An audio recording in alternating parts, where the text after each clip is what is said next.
இப்போ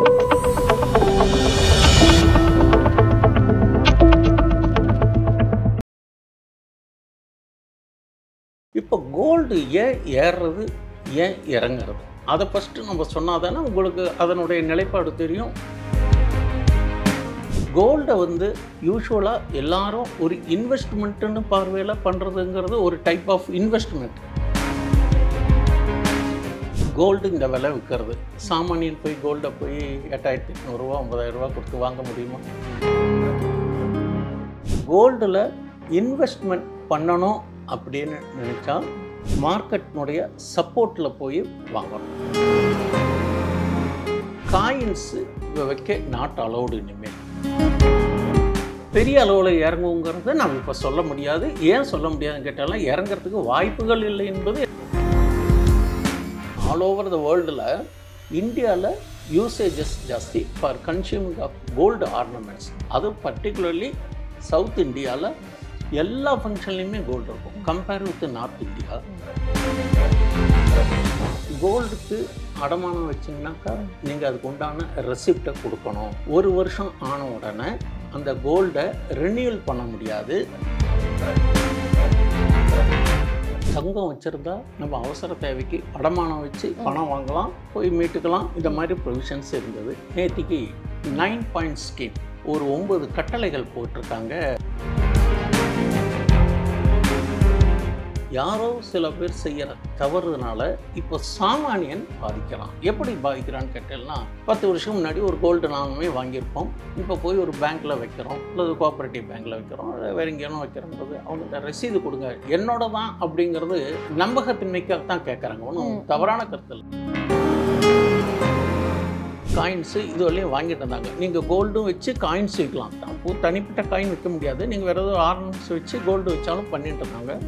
ரெண்டாவது இந்த லிமிட்டை ரெஸ்ட்ரிக்ட் பண்ணியிருக்காங்க. முன்ன ஒவ்வொரு பேங்க் ஒவ்வொரு மாதிரி கொடுக்கும், ப்ரைவேட் ஒரு மாதிரி கொடுக்கும், பப்ளிக் பேங்க்ஸ் ஒரு மாதிரி கொடுக்கும். அப்போ அவங்க ப்ரைவேட்டில் பார்த்தீங்கன்னா இந்த மாதிரி private financial pledging gold loan companies எல்லாம் 85% வரையும் கொடுத்தாங்க. இப்போ அதெல்லாம் ஸ்ட்ரீம் லைன் பண்ணி 75க்கு மேலே கொடுக்கக்கூடாது. இன்வெஸ்ட்மெண்ட் அப்படின்னாலே மினிமம் 5 இயர்ஸ் இருக்கும். அப்போ தான் க்ரோத்து கிடைக்கும். ஏன்னா அப்ஸ் அண்ட் டவுன்ஸ் இருக்குது. இப்போ நாம் கோல்டே பார்த்தீங்கன்னாக்கா 28,000 31,000 33,000 மறுபடியும் 29,000 மறுபடியும் 35,000 இப்படி தான் ஏறின்னு இருக்கு. ஏறின்னு எனக்கு 88க்கு நிற்கிறது ஒரு சாவல். ஒன்றா எஸ்ஐபி போடலாம், இல்லை எப்பப்பெல்லாம் பணம் கிடைக்கிறதோ பீஸை வாங்கிட்டு இருக்கலாம். பீஸ்ன்னு அழகான பேர் வச்சுருக்காங்க. ஒரு பீஸ் கலெக்ட் த ஹனி. அது ஒரு ஸ்டேஜில் நமக்கு ஒரு ஹனி கிடைக்கிற மாதிரி தான் இது ஒரு பெனிஃபிட். அதனால் நிஃப்டி பீஸ் மாதிரி கோல்டு பீஸு பெஸ்ட்டு. ஆதன் பிஸ்னஸ் நேயர்களுக்கு வணக்கம். நம்மளை பொறுத்த வரைக்கும், அதாவது மக்களை பொறுத்த வரைக்கும் இன்வெஸ்ட்மெண்ட் அப்படின்னு வந்துட்டாலே அது கோல்டு தான். கோல்டு நகையாக வாங்கி சேமிக்கணும். நமக்கு ஒரு பிரச்சனைன்னு வரும்போது அதை பிளட்ஜ் பண்ணி அதன் மூலமாக கிடைக்கிற பணத்துல இருந்து நம்ம அந்த பிரச்சனையை சால்வ் பண்ணிடுவோம். இப்படி தான் நம்ம பேரண்ட்ஸ் நமக்கு சொல்லி கொடுத்துருக்காங்க. ஏன்னா அவங்களோட பேரண்ட்ஸும் அவங்களுக்கு அதை தான் சொல்லி கொடுத்துருக்காங்க. வழிவழியாக சமூகமாக தங்கத்தோட பர்பஸ் அப்படின்னா ஏதாவது ஒரு பிரச்சனைன்னு வரும்போது அதை பிளட்ஜ் பண்ணி காசாக்குறது தான். ஸோ இதெல்லாம் டீச் பண்ணியிருக்காங்களான்னு கேட்டாங்கன்னா இல்லைங்க, அது ப்ரீச் பண்ணியிருக்காங்க அப்படின்னு தான் சொல்லணும். ஆனால் தங்கத்தோட பர்பஸ் அப்படின்னு பார்த்தீங்கன்னா அது எல்லை இல்லாமல் இருக்குது. ஆனால் அந்த யூசேஜஸ் எதுவுமே நமக்கு தெரியல அப்படின்னு தான் சொல்லணும். ஆனால் இன்றைய காலகட்டத்தில் தங்கத்தை வாங்கணும்னு நினச்சாலே ஒரு நைட்மேர் வந்துடுது. ஏன்னா ஒரு பக்கம் யூஎஸில் ட்ரம்ப் டேரிஃப்லாம் போட்டு தங்கத்தை அப்படியே ராக்கெட் வேகத்தில் ஏற்றிக்கிட்டு இருக்காரு. தங்கத்தில் சேமிக்கிறது எந்த அளவுக்கு நமக்கு ஒரு ஃப்யூச்சருக்கு பாதுகாப்பான விஷயமா இருக்கும், தங்கத்தோட பர்பஸ் அப்படிங்கிறது இவ்வளோதானா அப்படிங்கிறத பற்றிலாம் நிறைய நம்ம இன்னைக்கு பேச போகிறோம். அந்த வகையில் இன்னைக்கு நம்ம நிகழ்ச்சிக்கு wealth management expert Kovai Thiru Viswanathan அவர்கள் வந்திருக்காங்க. நிறைய பேசலாம். வணக்கம் சார். வணக்கம் ராகப்பிரியாமன். ஆதன் நேயர்களுக்கு கோவை விஸ்வநாதனுடைய அன்பான வணக்கங்கள். தங்கத்தை சார்ந்த சில விவரங்கள், இப்போது அதில் முதலீடு செய்யலாமா, எது மாதிரி செய்யலாம், இல்லை வர்த்தகம் செய்யலாமா, அதனுடைய இம்பேக்ட் என்ன, இப்படி உச்சத்துக்கு போயிட்டு இப்போ தற்போது ஒரு 15-20% இறங்கி இருக்கு இல்லையா? இந்த இறங்கி இருக்கிறது இன்னும் இறங்குமா இல்லை ஏறுமா, இதுக்கு டெக்னிக்கல் எப்படி, இல்லை ட்ரெண்ட் எப்படி, இதில் இன்வெஸ்ட்மெண்ட் பாலிசினா நம்ம எம்சிஎக்ஸை ஃபாலோ பண்ணணும். ரியல் கோல்டோ அல்லது ஓன் யூஸுக்கு தட் இஸ் இந்த மாதிரி பண்ணணும், ஆர்னமெண்ட்ஸ் கோல்டு வாங்கணுன்னா அது வேறு கோல்டு. அதனால் எம்சிஎக்ஸ் ஃபியூச்சர் ரேட்டு வேறு, ஆர்னமெண்ட்ஸ் கோல்டு ரேட்டு வேறு, பீர் கோல்டு ரேட்டு வேறு. ஃபஸ்ட்டு இதை நாம் தெளிவு புரிஞ்சுக்கணும். Okay sir. சரி, இப்போ கோல்டு விலையை பொறுத்த வரைக்கும் நிறைய விஷயங்கள் இன்ஃப்ளூயன்ஸ் பண்ணுது. இப்போ குளோபல் ஃபேக்டர்ஸ்னால் நான் சொன்ன மாதிரி ட்ரம்ப்போட டேரிஃப் விஷயமும் வந்து கோல்டு விலையை இன்ஃப்ளூயன்ஸ் பண்ணியிருக்கு அப்படின்னு சொல்லலாம். இந்த மாதிரி என்னென்ன விஷயங்கள்லாம் கோல்டோட விலை ஏற்றத்துக்கு காரணமாக இருக்குது? நீங்கள் கேட்ட மாதிரி நான் ஒரு விஷயத்தை தெளிவுபடுத்துகிறேன். என்னுடைய அனுபவத்தில், என்னுடைய பார்வையில் யூஎஸ் பிரசிடென்ட் ட்ரம்ப் இப்போ ஒரு லேட்டஸ்ட்டாக ஒரு 2 monthsக்குள்ள தான் வந்திருக்காரு. பட் கோல்டு ரேட்டுங்கிறது அக்டோபர் 24 அப்டெண்டுக்கு ஆரம்பிச்சிருது. இது யாருக்கு தெரியும் அப்படின்னு கேட்டீங்கன்னா, இதில் technically those who are qualified அவங்க ஈஸியாக அசஸ் பண்ணி அப்போ அவங்களுடைய இன்வெஸ்ட்மெண்ட்டை கமெண்ட்ஸ் பண்ணியிருக்கிறதுக்கு ஒரு வாய்ப்பு. இப்போ கோல்டு ஏன் ஏறுறது, ஏன் இறங்குறது, அதை ஃபஸ்ட்டு நம்ம சொன்னால் தானே உங்களுக்கு அதனுடைய நிலைப்பாடு தெரியும். கோல்டுக்கும் ஈக்விட்டி மார்க்கும் சம் ரிலேஷன்ஸ் உண்டு. ஈக்விட்டி மார்க்கெட் இறங்கினால் கோல்டு அப் ட்ரெண்ட், கோல்டு இறங்கினால் ஈக்விட்டி மார்க்கெட் அப் ட்ரெண்ட். ஒன்றுக்கு ஒன்று ரெண்டுக்குமே ஒரு ரிலேஷன்ஸ் இருக்குது. ஒன்று, கோல்டு ஏன் இறங்கணும், ஈக்விட்டி மார்க்கெட்டு ஏன் இறங்கணும் ஏறணும். இப்போ நான் கோல்டை பற்றி மட்டும் டீட்டெயில்டாக சொல்கிறேன். ஈக்விட்டி மார்க்கெட்டை அதிகமாக அதில் பேச விரும்பலை, ஒரு கம்பேரிசனுக்காகத்தான் சொன்னேன் நான். இப்போது டாலர் ப்ரைஸுக்கு தகுந்த மாதிரி கோல்டு அதனுடைய ஆக்டிவிட்டிஸ் இருக்கும். அதே மாதிரி கரன்சிஸும் அதுக்கு தகுந்த மாதிரி இருக்கும். ரெண்டாவது, gold subject to macro micro data. உங்களுக்கு தெரிஞ்சிருக்கும், மேக்ரோ டேட்டானா டேட்டா பேசிஸ். இந்த டேட்டானா ஜிடிபி, இன்ஃப்ளேஷன்ஸு, டபிள்யூபி, இந்த மாதிரி எக்ஸ்ட்ராஸாக இருக்கிறதெல்லாம் வந்து macro. Micro means financial complications இருக்கக்கூடியது. இந்த ரேட் ஆஃப் இன்ட்ரெஸ்ட்டு, இந்த பாண்டு, இதனுடைய அப்ஸ் அண்ட் டவுன்ஸு, இதெல்லாம் வந்து மைக்ரோ டேட்டா. இதுக்கும் அதுக்கும் என்ன சம்மந்தம் அப்படின்னு கேட்டால்னா, கோல்டை வந்து யூஸ்வலாக எல்லாரும் ஒரு இன்வெஸ்ட்மெண்ட்டுன்னு பார்வையில் பண்ணுறதுங்கிறது ஒரு டைப் ஆஃப் இன்வெஸ்ட்மெண்ட். அப்போ இன்வெஸ்ட்மெண்ட் பண்ணுறவங்க அந்த டெக்னிக்கல் ஃபண்டமெண்டல் தெரிஞ்சுக்கணும். அப்போ இதெல்லாம் எங்கே தெரிஞ்சுக்கிறதுனா, நம்ம ட்ரேடிங் பிளாட்ஃபார்ம் ஏதோ ஒன்று யாரோ ஒன்று வச்சுருப்பாங்க இல்லையா, அதில் போய் இந்த டெக்னிக்கலாக நம்ம ஃபஸ்ட்டு லேர்ன் பண்ணிக்கணும். டெக்னிக்கல் தெரிஞ்சால் நீங்கள் எம்சிஎக்ஸ் கோல்டு ஃபியூச்சர் ஆப்ஷன்ஸ் இது ஒரு பண்ணுறது, short time investment and short time trading with hedging. Hedging means நீங்கள் எம்சிஎக்ஸ் கோல்டு ஃபியூச்சர் வாங்கினெல்லாம் அதுக்கு safety hedging, just like as ஒரு இன்சூரன்ஸ் மாதிரி அதுக்கு ஆப்ஷன்ஸு இருக்குது. நீங்கள் ரியல் வர்ச்சுவல் கோல்டு வாங்குறீங்க அப்படின்னாக்கா அதில் என்னென்ன சிரமங்கள் இருக்குது. வர்ச்சுவல் கோல்டு வாங்கினெல்லாம் நீங்கள் ஆர்னமெண்ட்ஸ் கோல்டு போய் வாங்குறீங்க அல்லது காயின்ஸ் வாங்குறீங்க, அதுக்கு ஃபஸ்ட்டு டையிங் சார்ஜஸ், ரெண்டாவது அதுக்கு ஜிஎஸ்டி, எல்லாத்துக்கும் மேலே அதை சேஃப்டி பண்ணணும் அல்லது லாக்கரில் வைக்கணும். அதுக்கு நம்ம மற்ற நகைகளோடு வச்சுருந்தாலும் லாக்கர்னு ஒன்று இருக்கணும், அதுக்கு லாக்கர் ஃபீஸ் எல்லாம் கொடுக்கணும் இல்லையா. அதனால் இதெல்லாம் கம்பேர் பண்ணி பார்க்குற போது கோல்டு இடிஎஃப்னு சொல்கிறாங்க இல்லையா, ஈக்விட்டி ட்ரேடட், அது கோல்டு பீஸ். இப்போது கோல்டு இந்த விலை விற்கிறது, சாமானியன் போய் கோல்டை போய் 8800 ரூபா 9000 ரூபா கொடுத்து வாங்க முடியுமா? என்கிட்ட இருக்கிறதே வந்து ஒரு 6000 ரூபா தான் சார் இருக்குது, ஏதோ மாதம் என்னால் ஒரு 5000 ரூபா 4000 ரூபா சேர்த்த முடியும் செலவெல்லாம் போக அப்படின்னா அவங்க கோல்டு பீஸ் சஜஸ்ட் பண்ணலாம்.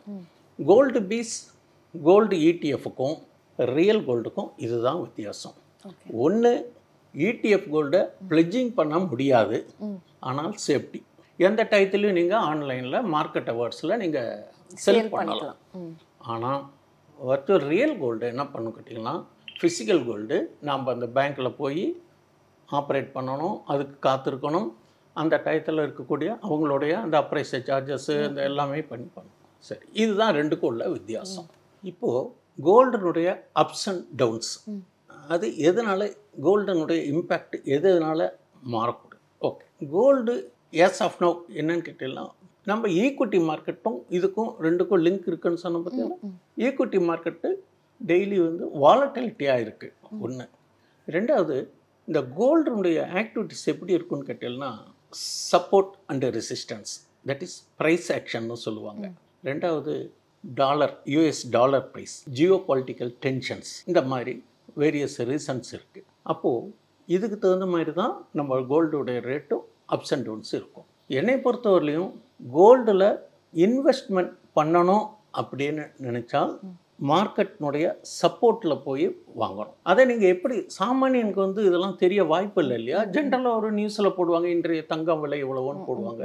அப்படி வேணால் விஷயம் தெரிஞ்சவங்கள்ட்ட கேட்கலாம், இன்றைக்கி தங்கம் விலை எப்படி இருக்குது சார், ஏறுமா இருக்குமானா அந்த விஷயம் தெரிஞ்சவங்க என்ன சொல்லுவாங்க. இப்போ எங்களை மாதிரி யாரோ இந்த மாதிரி சப்ஜெக்ட் இம்பர்சன்ட்டை கேட்டால், சார் இந்த மாதிரி M6 கோல்டு ஃபியூச்சரில் எப்படி ரேட்டு இருக்கோ அதுக்கு தகுந்த மாதிரி தான் real gold, that is 22 24 carat அதனுடைய ஆக்டிவிட்டிஸ் இருக்கும். பட் இதனுடைய ரேட்டு வேறையாக இருக்கும், இதனுடைய ரேட்டு வேறையாக இருக்கும்.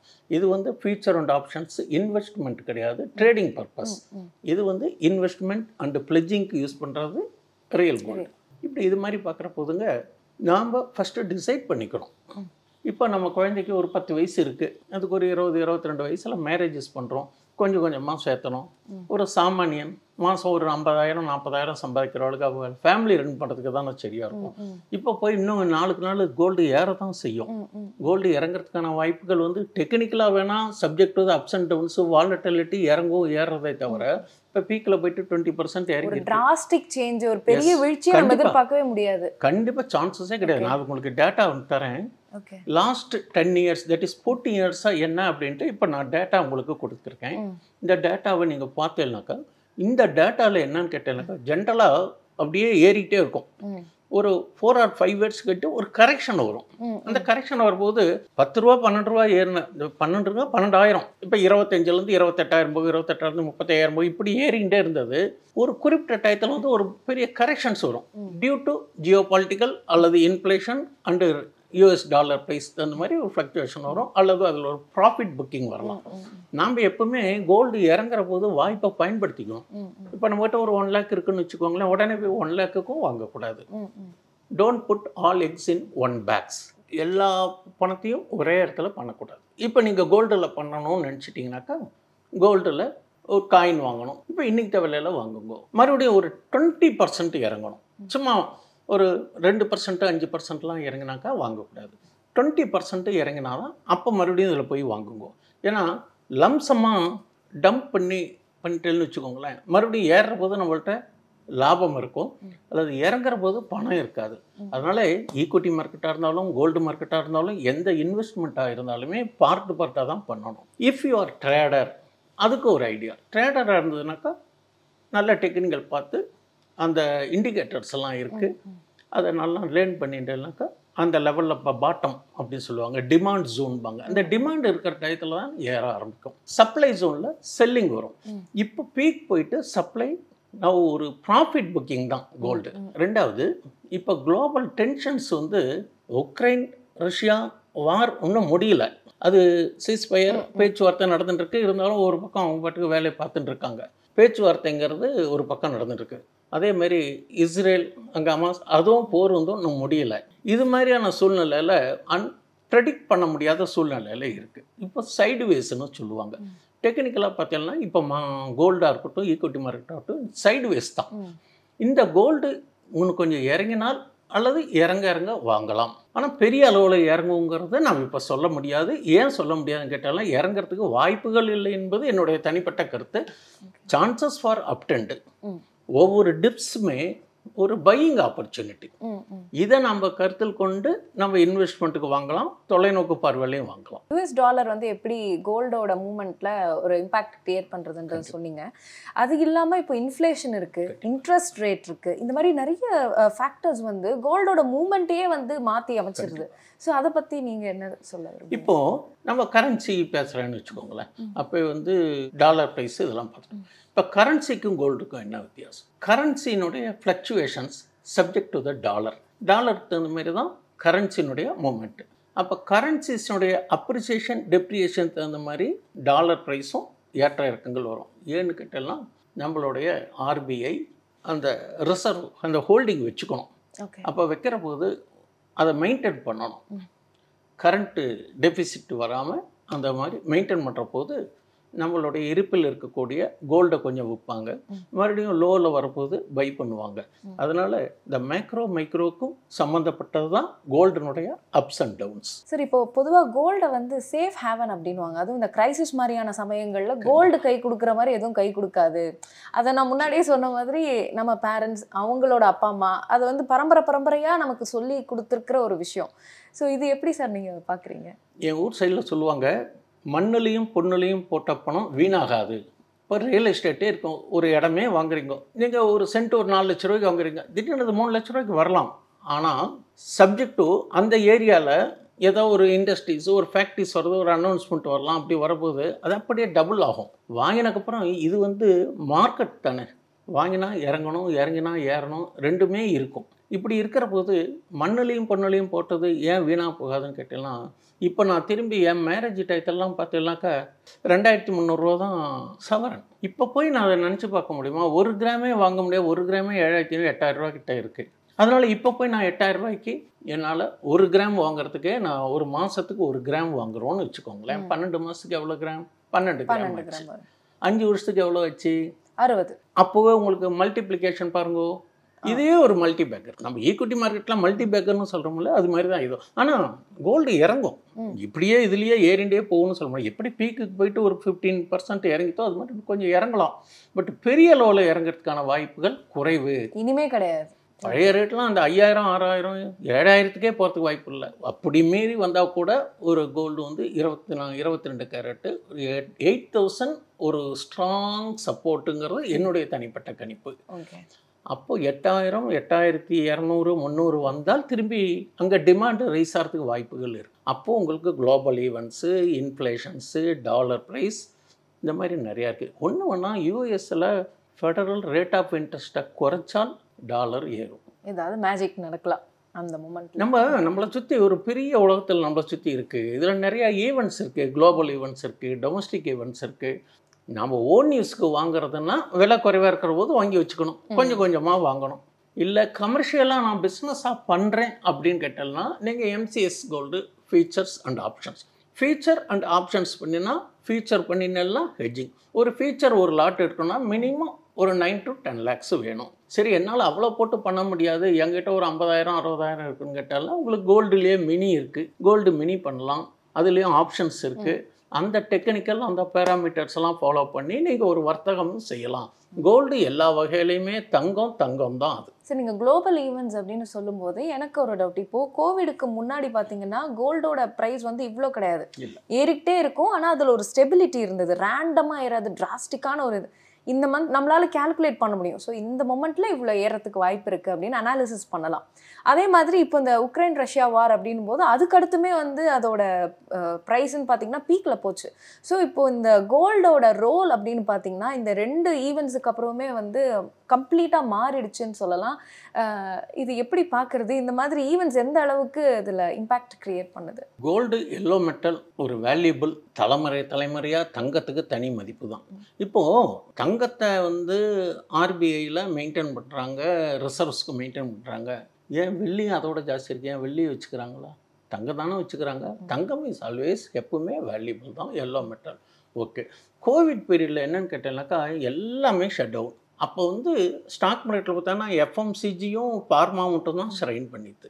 ஏன்னா மளிகை கடை திறந்தது, மருந்து கடை திறந்தது, மீதி எல்லாமே ஷட் டவுன். ஓகே, அந்த பேண்டமிக் பீரியட் கூட அப்போது ஒரு இன்வெஸ்ட்மெண்ட்டுக்குங்கிறது சேஃப் ஜோன் அப்படிங்கிற போது கோல்டு தான். அதனால அந்த கோவிட் பீரியடில் கோல்டுக்கு கொஞ்சம் ப்ரியாரிட்டி இருந்தது. அப்புறம் கோவிட் முடிஞ்சோன்னு கொஞ்சம் இறங்கிது. கடந்த அக்டோபர் 24 அப்புறம் அதில் கிளம்பின கோல்டு ஃபுல்லாக மேலே இருக்குது. அப்போது நீங்கள் கோல்டு சார்ட்டை போய் பார்த்தீங்கன்னாக்கா டெக்னிக்கலாக அந்த பாட்டமில் இருந்தது, அந்த டிமாண்ட் ஜோனு கிரியேட் ஆகுது. அப்போது அது ஓவர் சோல்டு ரீஜன். அதிலேருந்து கிளம்பி இன்றைக்கி அந்த லெவல் தாண்டி இப்போது அந்த பீக் போயிட்டு இறங்கியிருக்கு. இது கோவிட்டுக்கு அப்புறம் நடந்த நிகழ்ச்சி. ரஷ்யா உக்ரைன் வார் அப்படிங்கிற போது ஜென்ரலாகவே ஒரு வார் அப்படின்னாலே உங்களுக்கு இன்ஃப்ளேஷன், மற்ற cost of living, WPI data, GDP எல்லாமே அதனுடைய பாதிப்புகள் வரும். அப்படி பாதிப்புகள் வரும்போது கோல்டுக்கு எந்த வித பாதிப்புகளும் இல்லை. அதேமாரி ஸ்டாக் மார்க்கெட்டில் எடுத்தோன்னா ஒரு ஸ்டாக்னுடைய ப்ரைஸு கீழே போகும், அதனுடைய டிரான்சாக்ஷன், அதனுடைய கன்சம்ஷன் இதுக்கு தகுந்த மாதிரி போகும். ஆனால் கோல்டை பற்றி அப்படி கிடையாது. கோல்டுக்கு அந்த பாதிப்புகள் வராது. அதனால தான் கோல்டு எப்பவுமே ஸ்டெடியாக கிராஜுவலாக ஏறிண்டே போகிறது. ஏதாவது ஒரு இடத்துல வந்து எம்சிஎக்ஸ் ஃபியூச்சரில் கரெக்ஷன் வரும்போது நம்மளுடைய ஓப்பன் மார்க்கெட்லேயே அது கரெக்ஷன் வருதே தவிர அது ஒரு ப்ராஃபிட் புக்கிங்காக இருக்கும். இதுதான் கம்பேரிட்டிவ் பண்ணணும். போர் வந்தாலே எங்கே போர் வந்தாலும் கோல்டு ஏறதுக்கான வாய்ப்புகள் உண்டு. 100% இருக்கு. கண்டிப்பாக உண்டுமா. ஓகே கண்டிப்பாக. சரி, இப்போ நம்ம இந்தியாவை பொறுத்த வரைக்கும் தங்கத்தை வந்து நிறைய வாங்குவோம். ஏதாவது ஒரு பிரச்சனை அப்படின் போது இன்னும் நிறைய ஜாஸ்தி வாங்கிரும். சைனா வந்து நம்ம கூட இதில் ஒரு காம்படிட்டர் அப்படின்னு கூட சொல்லிடலாம். ஸோ இந்தியாவில் வாங்கினா நம்ம இவ்வளோ வாங்கிடணும் அப்படின்ற மாதிரி ஒரு காம்படிஷன் கூட இருக்கும். நம்ம இந்தியாவை பொறுத்த வரைக்கும் நிறைய நம்ம கோல்டு வாங்கினாலும் டொமஸ்டிக் லெவலில் வந்து அதோட விலைன்றதும் ஏறிக்கிட்டே இருக்குது. இந்த ஃபேக்டர்ஸ் எல்லாம் தாண்டி நம்ம கோல்டை வாங்கிக்கிட்டும் இருக்கோம், ஆனால் டொமஸ்டிக் லெவலில் அதோட விலையும் ஏறிக்கிட்டே இருக்குது. ஏன் இந்த ஒரு கான்ட்ரடிக்டரியான விஷயம் நடக்குது? இப்போ என்ன கேட்டீங்கன்னாக்கா, China central bank gold heavy buying பண்ண ஆரம்பிச்சிட்டாங்க. எப்போ? ஒரு 4-5 months பேக் ட்ரம்ப் அரைவல் அப்போவே என்ன கேட்டீங்கன்னா சென்ட்ரல் பேங்க் ஆஃப் சைனா கோல்டை ஹெவியாக பண்ண ஆரம்பிச்சிட்டாங்க. சைனா அண்டு துர்க்கி, இந்தியா இது 3 தான் கோல்டை வந்து அதிகமாக கன்சியூம் பண்றாங்க. பையிங் பண்ணி நம்ம அந்த ரிசர்வ்ஸ்க்காக சென்ட்ரல் பேங்க் ரிசர்வ்ஸ்க்காக வச்சுக்கிறோம். அப்போ சைனா ஹெவி பையிங் வந்தோன்னா தான் இந்த கோல்டு ஏற ஆரம்பிச்சது. கோல்டு ஏற ஆரம்பிச்சோன்னா அதே சைமல்டேனியஸாக நீங்கள் ஈக்விட்டி மார்க்கெட் போய் பாருங்க. நான் சொல்கிறேன் செப்டம்பர் அக்டோபரில் இது கீழே இருந்து மேலே அப்படியே போச்சு. அதே மாதிரி பீக்கிலேருந்து ஸ்டாக் மார்க்கெட் கீழே இறங்கிட்டு 2 சார்ட்டையும் கம்பேர் பண்ணாலாம் உங்களுக்கு நிதர்சனமான உண்மை கிடைக்கும். இப்போ தங்கங்களுடைய ஏற்ற இறக்கம் இதெல்லாம் நம்ம சொல்லியிருந்த மாதிரி நீங்கள் கேட்ட மாதிரி அந்த காலத்துலேருந்தே தங்கத்துக்கு முக்கியத்துவம் கொடுக்குறாங்க. ஒரு மேரேஜ் ஃபங்க்ஷன்ஸ், ஒரு பர்த்டே ஃபங்க்ஷன்ஸ், ஒரு கிஃப்ட்டுனா கூட நம்ம கோல்டு தான் கொடுக்குறோம். முடிஞ்ச அளவுக்கு அவங்க சக்தி முடிஞ்சது 1 கிராம், 2 கிராம், 4 கிராம், 8 கிராம் கொடுக்குறோம். அது ஒரு சேவிங்ஸு. நாளைக்கு அந்த குழந்தைகளுக்கு ஃபியூச்சரில் வேணும்னாலும் ஒரு எஜுகேஷன் செலவுனாலும் போய் ஒரு ப்ளட்ஜிங் பண்ணலாம். அவசர தேவைக்கு கையில் பணத்துக்கு பதிலாக இருக்கக்கூடியது தங்கம். அப்படி இருக்கிற போது தங்கம் தேவைகள் வந்து இது. இந்த மாதிரியான சூழ்நிலையில் தங்கத்துக்கு நம்ம பயன்பாடுகள் பல விதத்துலையும் பயன்பாடு பண்ணலாம். இப்போது நம்ம சவுத் இந்தியாவில் பார்த்தீங்கன்னாக்கா நம்ம கோல்டு ஆர்னமெண்ட்ஸ் ஜாஸ்தி யூசேஜஸ் இருக்குது. ஆல் ஓவர் த வேர்ல்டில் இந்தியாவில் யூசேஜஸ் ஜாஸ்தி for consuming of gold ornaments. அது பர்டிகுலர்லி சவுத் இந்தியாவில் எல்லா ஃபங்க்ஷன்லையுமே கோல்டு இருக்கும் கம்பேர் வித் நார்த் இந்தியா. அப்போது யூசேஜஸ் ஜாஸ்தி இங்கே வந்து இந்தியாவில் ஜாஸ்தி. பிசைட்ஸ் ரிசர்வ்ஸ்க்காக கவர்மெண்ட்டும் சென்ட்ரல் பேங்க்கும் எல்லாம் வாங்குறதுனாலையும் தங்கம் ஏறுறோம். இதுதான் மெயினான ரீசன். சார், இப்போது இந்தியன் ருப்பிக்கும் யூஎஸ்டி எக்ஸ்சேஞ்சுக்குமே ஒரு அந்த ரேட்டில் ஏதாவது வித்தியாசம் வருது அப்படின்னா இந்திய ரூபாயோட விலை வந்து வீழுது இல்லை உயருது அப்படின்ற பட்சத்தில் அதுவுமே வந்து கோல்டோட ரேட்டை வந்து நல்லா அஃபெக்ட் பண்ணுது. எப்படி சார் அது? இப்போது டாலர் அப் ட்ரெண்ட் ஆச்சுன்னா இந்தியன் ருப்பி டெப்ரிசியேஷன். இங்கே டெப்ரிசியேஷன் ஆடுறபோது நம்ம கரண்ட் அக்கௌண்ட்டு டெபிசிட் வரும். எங்கே? நம்ம ஆர்பிஐ பேங்கிங்கில். எப்படி நம்ம சைனா சென்ட்ரல் பேங்க் சொன்ன மாதிரி நம்மளுடைய பேங்க்கில் ஆர்பிஐ சென்ட்ரல் பேங்க்கில் டெபிசிட் வரும். அப்போது அவங்கள அதுக்கு ஈக்குவலாக வந்து கோல்டு வரும். அப்போ கோல்டு வந்து பையிங் ஆப்பர்ச்சுனிட்டிஸ் வரும். அப்படி வரப்போது அந்த டயத்தில் கோல்டு ஏறும். இப்போ ஒன்றுக்குமே ரிலேஷன்ஸ்க்கு யூஎஸ் டாலர் அண்டு கரன்சிக்கு தகுந்த மாதிரி கோல்டு இதை ப்ரிசர்வ் பண்ணும். இதனால உங்களுக்கு வந்து இது 3மே ஒரு ட்ரையாங்குலர் டிரான்சாக்ஷன் தான். சார், இப்போ ஆர்பிஐ பாலிசி, அதே மாதிரி இறக்குமதி வரி, ஜிஎஸ்டி இதெல்லாம் வந்து வருஷா வருஷம் ஏதாவது ஒரு சேஞ்சஸ் இருக்குன்னா அது வந்து கோல்டு ரேட்லேயுமே வந்து ஒரு டிராஸ்டிக்கான விஷயத்தை கொண்டு வந்துடுது. ஸோ இதெல்லாம் வந்து ஒரு இந்தியரோட இன்வெஸ்ட்மெண்ட்டை பார்க்கும்போது அதுலேயும் ஒரு டைலமா இருக்கு இல்லையா? அதை எப்படி பேச விரும்புறீங்க? இப்போ இந்த இடத்துல லேட்டஸ்ட்டாக ஒரு நியூஸ், இது எல்லாரும் தெரிஞ்சிருக்கலாம் மீடியாவில். இப்போது நம்ம ஆர்பிஐ சில கைட்லைன்ஸ் இஷ்யூ பண்ணியிருக்காங்க. தங்கம் வச்சுருந்தா நம்ம அவசர தேவைக்கு அடமானம் வச்சு பணம் வாங்கலாம், போய் மீட்டுக்கலாம். இந்த மாதிரி ப்ரொவிஷன்ஸ் இருந்தது. நேற்றுக்கு 9 பாயிண்ட் ஸ்கீம் ஒரு 9 கட்டளைகள் போட்டிருக்காங்க கோல்டு பிளட்ஜிங், கோல்டு லோனுக்கு. அதில் பார்த்தீங்கன்னாக்கா கோல்டுக்கு அடமானம் வச்சிங்கனாக்கா நீங்கள் அதுக்கு உண்டான ரெசிப்டை கொடுக்கணும். 1 வருஷம் ஆன உடனே அந்த கோல்டை ரினியூவல் பண்ண முடியாது. ஆக்சுவலாக க்ளோஸ் பண்ணிட்டு தான் ஃப்ரெஷ்ஷாக வைக்கணும். 3வது மேக்ஸிமம் 1 kgக்கு மேலே அடமானம் வைக்க முடியாது. யாரோ சில பேர் செய்கிற தவறுனால இப்போ சாமானியன் பாதிக்கிறான். எப்படி பாதிக்கிறான்னு கேட்டேன்னா 10 வருஷம் முன்னாடி ஒரு கோல்டு நாமே வாங்கியிருப்போம். இப்போ போய் ஒரு பேங்க்கில் வைக்கிறோம், அல்லது கோஆப்ரேட்டிவ் பேங்க்கில் வைக்கிறோம், வேறு எங்கேயும் வைக்கிறோம் போது அவங்க இந்த ரசீது கொடுங்க என்னோட தான் அப்படிங்கிறது நம்பகத்தன்மைக்காக தான் கேட்குறாங்க. ஒன்றும் தவறான கருத்து இல்லை. ஆனால் இப்போ எல்லாருமே ரெசிப்ட் வச்சுருப்பாங்களா, வாங்கினோன்னு இப்படி தூக்கி போட்டுவிடும். இப்போ ரெசிப்ட் அந்த ரியல் அவங்களுக்கு தானா அப்படின்னு ஒரு எவிடன்ஸஸ் மேண்டேட்டரி மாதிரி ஆயிடுச்சு. ஆமாம், அப்படி அப்படி கேட்குறாங்க. இது எந்த அளவுக்கு போய் எஃபெக்ட் வருங்கிறது இல்லை. இது ஒரு பெரிய ஒரு ஸ்மால் ரீட்டைல் பர்சன்ஸுக்கு கொஞ்சம் இது நெகட்டிவ் இம்பேக்ட்னு என்னுடைய கருத்து. அந்த ரெஸ்ட்ரிக்ஷன்ஸ்லாம் பண்ணாங்கன்னா ஒரு ரெகுலேட் பண்ணுறாங்க, நல்ல விஷயத்துக்கு தான் பண்ணுறாங்க, மிஸ்யூஸ் ஆகக்கூடாது அப்படிங்கிறதுக்கு நல்ல முறையில் பயன்படுத்தணும்னு பண்ணுறாங்க. இந்த பாலிசிஸ் இஸ் கரெக்டு. பட் நம்மள மாதிரி நார்மல் பீப்புள்ஸ்க்கு இது கொஞ்சம் சிரமமாக இருக்குங்கிறது என்னுடைய கருத்து. ரெண்டாவது, கோல்டு எப்பவுமே இன்வெஸ்ட்மெண்ட்டுங்கிறத விட பிளட்ஜிங் பர்பஸ்க்கு தான் ஜாஸ்தி யூஸ் ஆகிட்டு இருக்கு.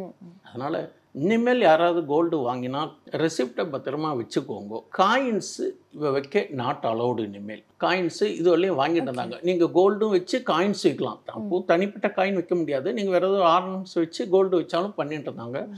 ரெண்டாவது, இந்த லிமிட்டை ரெஸ்ட்ரிக்ட் பண்ணியிருக்காங்க. முன்ன ஒவ்வொரு பேங்க் ஒவ்வொரு மாதிரி கொடுக்கும், ப்ரைவேட் ஒரு மாதிரி கொடுக்கும், பப்ளிக் பேங்க்ஸ் ஒரு மாதிரி கொடுக்கும். அப்போ அவங்க வந்து ப்ரைவேட்டில் பார்த்தீங்கன்னா இந்த மாதிரி private financial pledging gold loan companies எல்லாம் 85% வரையும் கொடுத்தாங்க. இப்போ அதெல்லாம் ஸ்ட்ரீம்லைன் பண்ணி 75க்கு மேலே கொடுக்கக்கூடாது. அதனுடைய பியூரிட்டி என்னன்னு அசஸ் பண்ணணும்.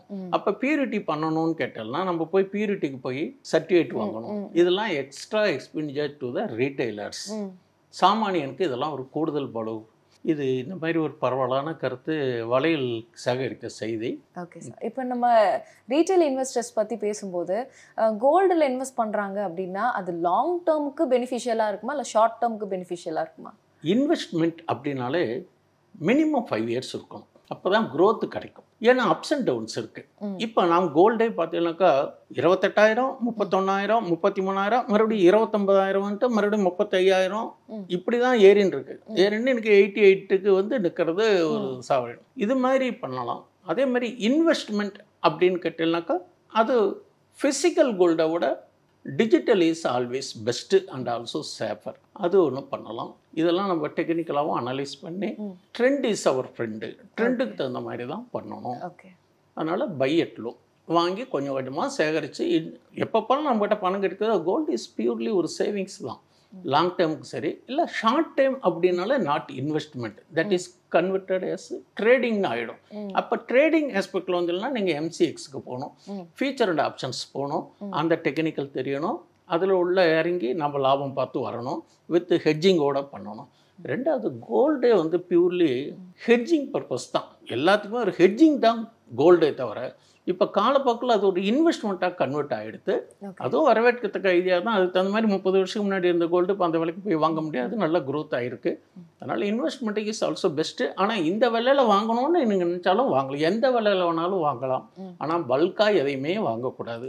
விலை இறங்க ஸ்பிளிட் ஆக்டிவிட்டீஸில் வாங்கினாக்கா அப்போ அந்த ஆவரேஜ் அக்யூமுலேட்டர் ரேட்டு நமக்கு ஒரு ஜென்யூனாக இருக்கும். ஒன்று இறங்கினா கூட இன்னொன்று நமக்கு சப்போர்ட் பண்ணும். இப்போ நம்ம இன்வெஸ்ட்மெண்ட்டுக்கு வாங்குகிறோம், தொலைதூரத்தை நாளைக்கு பையன் பெரியவனாகி காலேஜ் படிக்க வர போகிறான், அப்போ செலவுக்கு வேணும்னாலும் நம்ம அதை செல் பண்ணிக்கலாம் அப்போத்த ரேட்டுக்கு. அதே மாதிரி குழந்தைகளுக்கு ஏதாவது மேரேஜஸ் போக்குவரத்துனாலும் அதை நகையாக பண்ணி போட்டுக்கலாம். எல்லாத்துக்குமே மல்டி பர்பஸ் தான் கோல்டு. ஸ்டாக் மார்க்கெட்டுக்கும் இதுக்கும் என்னன்னு கேட்டோம்னா, ஒரு ஸ்டாக் மார்க்கெட்டில் ஒரு செக்டார் எடுத்துட்டோம்னா வேரியஸ் கம்பெனிஸ் இருக்குது. அந்த பர்டிகுலர் கம்பெனியுடைய ஆக்டிவிட்டீஸ் தகுந்த மாதிரி அதனுடைய ப்ரைஸ் அப்ஸ் அண்ட் டவுன்ஸ் இருக்கும்.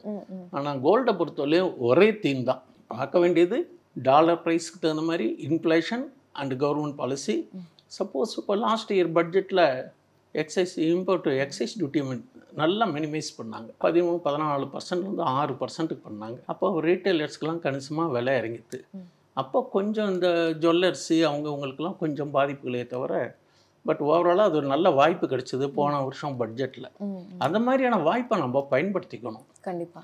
ரெண்டாவது, இப்போ சாவரின் கோல்டு பாண்டை இப்போ சமீப காலமாக இஷ்யூ பண்ணுறதில்ல, நிறுத்தி வச்சிருக்காங்கிறது. அது ஒரு கட்டத்தில் RBIக்கு ப்ராஃபிட்டாக இல்லாமல் இன்வெஸ்டர்ஸ்க்கு ப்ராஃபிட்டாக மாறி. இப்போ due to price increase in கோல்டுங்கிற போது அந்த அவங்க ஃபிக்ஸ் பண்ண வேல்யூவோட ஜாஸ்தியாக வந்துடுது. அதனால இப்போ சாவரின் கோல்டு பாண்டு கொடுக்கறது இல்லை. அதனால் இந்த மாதிரியான இன்வெஸ்ட்மெண்ட்டை நீங்கள் பண்ணலாம். Either physical. என்னுடைய பெஸ்ட்டு ஒரு கருத்து என்ன கேட்டீங்கன்னா, ETF is best. Equity traded fund பண்ணலாம். இல்லைன்னா கோல்டு பீஸு ரொம்ப பெஸ்ட்டு. நல்ல மூவ்மெண்ட் கொடுக்கும், நல்ல பொட்டென்ஷியல் ரிட்டர்ன் கிடைக்கும். நீங்கள் தொலைநோக்கு பார்வையில் ஒன்றுனா ஏன் நகையை வாங்கி வச்சுன்னு வீட்டில் வச்சுருக்கணும், காயின்ஸை வச்சுருக்கணும், சேஃப்டி பண்ணணும், அதெல்லாம் தேவையே கிடையாது. உங்களுக்கு அஃபிஷியலாக உங்களுக்கு ரெக்கார்டிக்கல் டிஜிட்டல் இஸ் ஆல்வேஸ் பெஸ்ட்டு.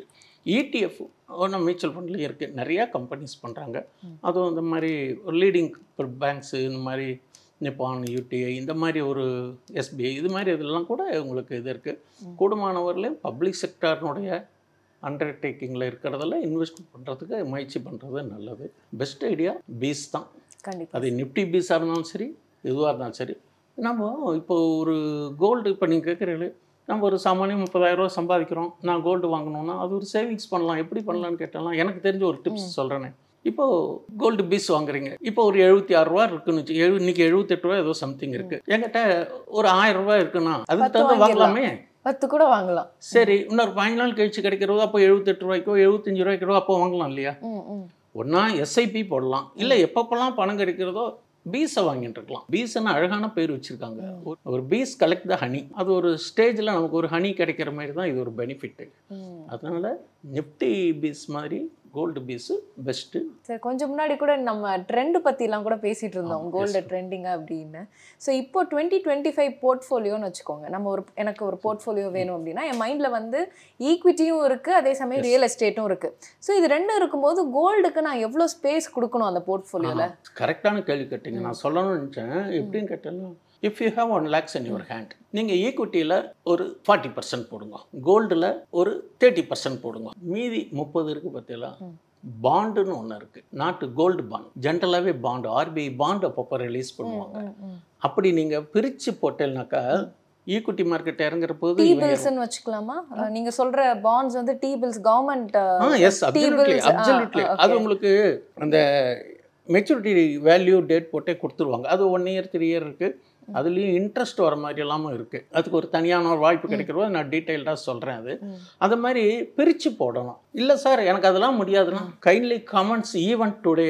என்னுடைய ஹம்பிள் அட்வைஸ் டு வியூவர்ஸ், சின்ன தொகை கிடைச்சா கூட அதில் கோல்டு பீஸ் வாங்குங்கோ. என்றைக்குமே வேல்யூ. கோல்டு பீஸ் வாங்குங்கோ, நிஃப்டி பீஸ் வாங்குங்கோ. அதே ஒரு ஸ்டாக் வாங்குகிறோம் அல்லது ஃபியூச்சர் அண்ட் ஆப்ஷன்ஸுக்கு போகிறோன்னா டெக்னிக்கல் இதெல்லாம் தெரிஞ்சிருக்கணும். இதுலேயும் கொஞ்சம் டெக்னிக்கல் தெரியணும். இது ஒரு ஆவரேஜ் தானே, அக்யூமுலேட் ஆகும்போது கணிசமான தொகை வரும்.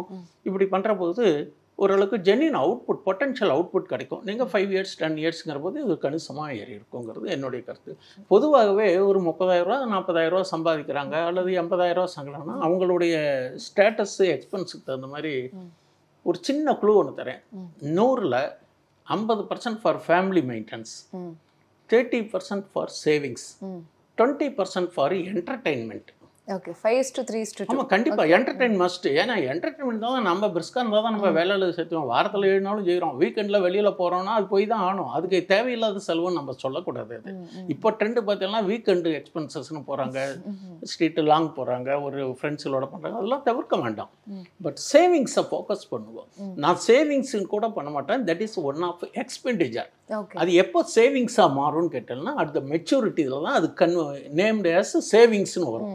நீங்கள் அது வரலையும் அது ஒரு போர்ஷன்ஸ் ஆஃப் எக்ஸ்பெண்டிச்சராக கூட வச்சுக்கலாம்.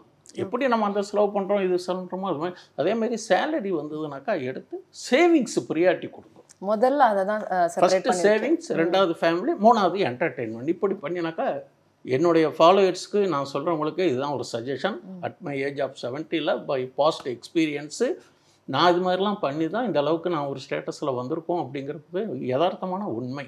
சேவிங்ஸுக்கு ப்ரியாரிட்டி கொடுக்கும். சார், நிகழ்ச்சியோட நிறைவு கேள்வியாக, இப்போது கோல்டில் வந்து இன்வெஸ்ட் பண்ணுறோம் அப்படின்னாலே அதில் ப்ரோஸும் இருக்கும் கான்ஸும் இருக்கும். ஸோ நம்ம இவ்வளோ தூரம் பேசினதில் வந்து ஃபிசிக்கல் கோல்டு பற்றி பேசியிருக்கோம், டிஜிட்டல் கோல்டு, சாவரன் பாண்ட்ஸ் பற்றி பேசியிருக்கோம், ETF பற்றி பேசியிருக்கோம்.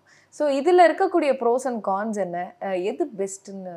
ஏன்னா ETF-ம் நம்ம கோல்டு பீஸ் பற்றியும் பேசியிருக்கோம். பட் 4ல் எது பெஸ்ட்? சுருக்கமாக சொல்லணும்னு கேட்டேன்னா ஃபிசிக்கல் கோல்டில் இருக்கக்கூடிய சிரமங்கள் சொல்லியாச்சு, டிஜிட்டல் கோல்டில் இருக்கக்கூடிய அட்வான்டேஜஸ் சொல்லியாச்சு. ஓவராலாக பார்க்குற போது ETF either mutual fund savings or பீஸ், either SFP or lump sum amount, whatever it may be, இதுதான் பெஸ்ட்டுங்கிறது என்னுடைய கருத்து. எது ETF ஆர் பீஸ். அது வந்து நமக்கு கையில் நகை இருந்தால் வீட்லேயே என்ன சொல்லுவாங்க, சும்மா எங்கள் காயின்ஸ் வச்சுட்டு இருக்கீங்க, போய் நகை பண்ணி போடுங்க அப்படின்னு போட்டுருவாங்க. திருப்பி அவங்ககிட்ட கேட்டால் தருவாங்களா? தரமாட்டாங்க. இது பேப்பரில் இருந்ததுன்னு வச்சுக்கோங்களேன், வேல்யூபிள். அப்போ அதை நீங்கள் விற்கணுன்னா ஒரு கடைக்கு போகணும், கொண்டு போய் வாங்கி நடத்து கொடுக்கணும், அல்லது வேறு எங்கேயாவது இடத்துல கொடுக்கணும். அது கேரட் மீட்டை வச்சு தட் இஸ் பியூரிட்டி பார்ப்பாங்க. நம்ம வாங்குற போது ஆஹா ஓஹோன்ட்டு வாங்குவோம். கொடுக்குறது பார்த்திங்கன்னா அது இல்லை சார், அந்த குவாலிட்டி இருக்குது, இந்த குவாலிட்டி இருக்குது அப்படின்னு சொல்லி அதை டீக்ரேட் பண்ணுவாங்க. பல சிரமங்கள் இருக்குது. ஆனால் இது பேப்பரில் இருந்ததுனாக்கா at any time one working ஹவர்ஸில் நீங்கள் at any time you can sell through your authenticated brokerages. அதனால் பெஸ்ட் ஐடியா பீஸ் தான் என்னுடைய பார்வையில். ஸ்மால் இன்வெஸ்ட்மெண்ட்டுக்காக இருந்தாலும் எதுக்காக இருந்தாலும் பெஸ்ட்டுங்கிறது என்னுடைய ஒரு ஹம்பிள் ரெக்வஸ்ட். இந்த பீஸ்ல கான்ஸ் ஏதாவது இருக்கு? அத ப்ரோஸ் கான்ஸ் பேசும்போது பாசிட்டிவான விஷயத்தை பேசுறோம். கரெக்ட். அதுல நெகட்டிவே இல்லையா? இதுல இருக்கு. அது வச்சு நீங்க பேங்க்ல போய் வச்சா அடமானம் வச்சு வாங்கலாம். ஓகே. இதை வச்சு அடமானம் வச்சு வாங்க வாங்க முடியாது. அது ஒண்ணுதான். பிட்காயினுக்கும் கோல்டு காயினுக்குள்ள வித்தியாசம் என்ன? பிட்காயினை அடமானம் வைக்க முடியாது. ஆனா கோல்டு காயின் வித் ஆர்னமெண்ட்ஸா பண்ணி வைக்கலாம். அல்லது இப்போ நேத்தி வரலையும் அந்த ரூல்ஸ் போடுறவர்களையும் ஆர்னமெண்ட்ஸோட கோல்டு காயின் வாங்கிட்டு இருந்தாங்க. பட் வெள்ளி வாங்காம இருந்தாங்க. இப்போ வந்து gold coin not accepted as per new regulations. Okay. அதுதான் வித்தியாசம். ஓகே. காயின்னா எல்லாமே காயின் தான். பட் ரெண்டுக்குள்ள வித்தியாசம். அது மாதிரி டிஜிட்டல் வந்து பிளட்ஜிங் பண்ண முடியாது. வாங்குறோம் விற்கலாம். At any time you can sell subject to the as of now the market rate அந்த இதுக்கு விற்கலாம். அதுதான். இவ்வளோ நேரம் வந்து கோல்டு ஒரு கமாடிட்டியாக நம்ம பார்த்துட்டு இருந்தோம். அதாவது வாங்குவோம், அதை சேவ் பண்ணுவோம், பிரச்சனைன்னு வரும்போது அதை பிளெட்ஜ் பண்ணுவோம், இவ்வளோ தான் தெரியும். பட் அதுக்குள்ளே இருக்கக்கூடிய ஆப்ஷன்ஸ் பற்றி நிறைய சொன்னீங்க. ஃப்யூச்சரில் எப்படி இருக்குன்றதை பற்றி நிறைய தெளிவாகவே இன்னைக்கு வந்து சொல்லியிருக்கீங்க. Thank you so much. தெரிஞ்ச விவரங்களை பகிர்ந்திருக்கோம். இன்னும் மறுபடியும் வாய்ப்பு கிடைக்கிற போது இன்னும் கூடுதலான தகவலை சொல்கிறதுக்கு ஆசைப்பட்றேன். தங்கள் கருத்துக்கள் எதுவாக இருந்தாலும் இன்பாக்ஸில் போட்டில்னாக்கா நாங்களும் எங்களுடைய விஷயங்களை வளர்த்துக்க தயாராக இருக்கும். நேயர்கள் நீங்கள் பார்வையிட்டு உங்களுடைய கமெண்ட்ஸும் சொல்லுங்கள். Thank you so much. தேங்க்யூ.